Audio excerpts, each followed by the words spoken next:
ለእናቴ አንድ ነኝ፣ ለቤተሰቤ አንድ እኔ ብቻ ነኝ፣ ወንድም እህት የለኝም፣ እባካችሁ አትረዱኝ እያለ አረዱት።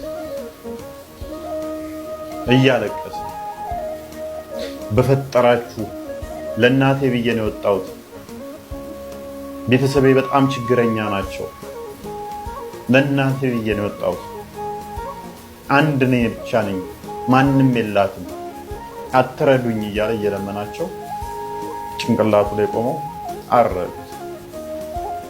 ማረጃውን አሳያችኋለሁ በምን አይነት ሁኔታ እንደሚያርዱ። ለማረጃነት የተዘጋጀ ማለት እንደዛ እያለ መጨረሻ ላይ አረዱት። ያ ሀቢቢ ልክ ባልና ሚስት በፍቅረኞች ፍቅሬ እንደሚባል ቢጨንቀው ያ ሀቢቢ አትረደኝ እያሉ አረዱ። በዚህ መጣል ወንድሜ አትረደኝ፣ ያ ሀቢቢ አትረደኝ እያሉ አረዱ። እጅግ በጣም ብዙ ናቸው እንዲህ እየተራረዱ አደባባይ ላይ ላይቭ ላይ በርታ ጎበዝ የሚለው አለ፣ ጊፍት የሚሰጥ አለ፣ ካውንቱ ቫይራል የሚያወጣ አለ። የህግ አካላቶች ምን እየሰራችሁ ነው? እንመልከት እስቲ ሌሎች ነው። አንድ ለእናቴ ነኝ ተውኝ በአላህ እያላቸው ላይቭ ላይ 4000 ሰው ተቀምጦ ጊፍት አበባ እየተሰጣቸው እነሱ በትልቁ ሆነው ልጁን እንደ በግ እንደ እንስሳ እንዲዘግዝገው አረዱት። ይሄ ያደረገው ኢትዮጵያውያን እርስ በራሳቸው ነው። አንድ አይነት ቋንቋ ተናጋሪ አንድ ቦታ ያሉ የሚያገናኛቸው ትልቅ ነገር ሰው ሀገር ላይ ያሉ ሰዎች ተራረዱ። ላይቭ ላይ 4000 ሰው ያየ ማየት ያልቻለው 1200 ሰው እስኪቀር ድረስ በዚህ በኩል አይቆረጥም፣ ወፍራም ነው ሰውየው፣ አስተኝተ በጀርባ እረዳው ዘግዝገው ያለ እንደዚህ ድምጹ እየጮኸ ሀያለ እየጮኸ አርዳው ገደሉት። እናት 9 ወር ተሸክማ አምጣ ወልዳ ስንታ አበሳ አይታ አሳድጋ ደረሰልኝ በምትል ሰዓት እቺ ሴትዮ እኮ ልጇ የታረደባት ነች ለመባል በቃች። ምን አይነት ጊዜ ነው ያለነው? ምን አይነት ጊዜ? መቼ ነው እንደ ሰው የምናስበው? መቼ ነው ፈጣሪ እንዳለ የምናስተውለው? ሞት የሚባል ነገር እንዳለ የምናስተውለው? እንዴት በሰው ሀገር ላይ ተዋደን ተፋቅረን እንደመኖር እንዴት የሰው ልጅ እንደ በግ ታርዶ ይገደላል? እንዴት ሀገራችን ላይ ፍትህ አጣን እያለን ጭራሽ ሰው ሀገር ላይ እንተራረዳለን? እባክህ መንግስት የየመን ድንበርን ዝጋልን። በቃ ሰው አይለቅ፣ ይበቃል። እስከ ዛሬ የታረደው የተጠለፈው የተደፈረው በቂ ነው። በቃ ከላስ ይዘጋልን፣ ይዘጋ፣ ድንበሩ ይዘጋ። በሰላም ሰው ወጥቶ ይግባ። እናት አታልቅስ፣ ወላድ አታልቅስ። ይበቃል። ሁላችሁም ፍትህ ልጠይቅ ይገባል። በቂ ነው፣ ይበቃል። ህጉ መሻሻል አለበት። የአዲስ አበባ ፖሊስ ኮሚሽን ይሄንን ነገር ሊያዩ ይገባል። ሰው እያለቀ ነው። ላይቭ ላይ በሚዲያ እየታረደ ነው። አረ በቃችሁ፣ አረ ተው።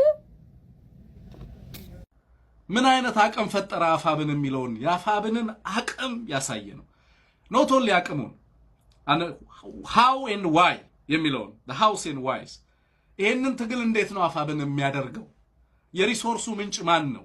የአይዲዮሎጂው ምንጭ ማን ነው? የሐሳቡ ምንጭ ማን ነው? ማን ነው የሚደግፈው አፋብንን? የፋኖ ትግል በሌሎች አካላት የሚደገፍ ነው ወይ? እነ ኤርትራ ናቸው የሚያግዙት? የነ ግብጽ ተቀጥያ ነው ወይ? ምናምን የሚለውን ነገር ዲስሚስ ያደረገ ነው። ያንን ቤዝለስ አኪዩሴሽን እርቃኑን ያስቀረ ነው።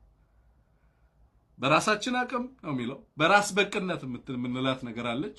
ከራስ አቅም ዛሬ ለምሳሌ ወለጋ ላይ እንትን የተባለው ሪሶርስ በነገራችን ላይ አንድ ሌላ እዝ ወይ ፕሮባብሊ ተጨማሪ 2 እዝ የሚያስታጥቅ ሆኖ ታገኘዋለህ።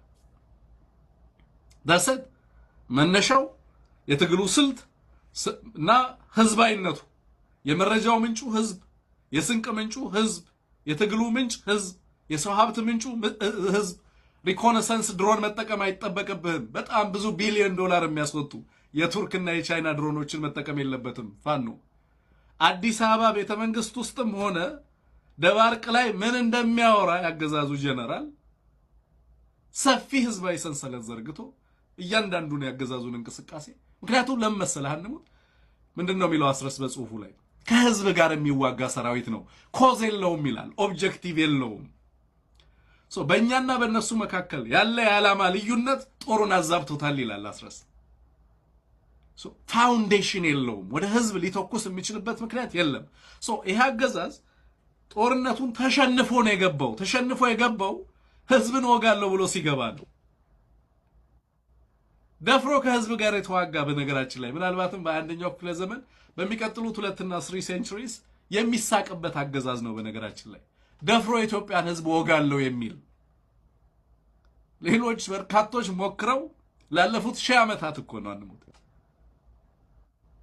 ያለፉ በርካታ ወራሪዎችን ሲያሳፍር የነበረን ህዝብ በጦርነት እንገጥራለን ብለው የገቡ ሞኞች ናቸው እነዚህ አዲስ አበባ ላይ ያሉት ቴክኖሎጂ ታጥቀናል እያሉ የሚመጻደቁ ኃይሎች ማለት ነው